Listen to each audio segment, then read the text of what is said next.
Hello there, this is Benjamin from Messente, and in this video I will show you how to go through your analytics page and troubleshoot.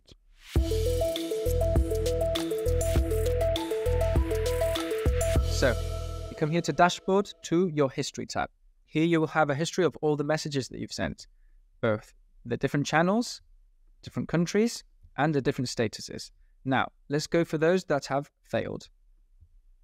When you click on failed, you can see here the status, and you can see different error codes. So there's a status code 1, okay, also status code 1. There's different statuses. You can check here in our delivery report statuses and error codes. These are the ones that are going to give you information. Error status 1 usually is failed to deliver because maybe the phone was turned off, maybe there's an error from the operator, etc. There's more statuses such as a message being expired, an invalid number that's maybe missing the country code, etc. Have a look at all of these and keep in mind that you can go one by one and check every different status so that your support team can troubleshoot when needed. Take care.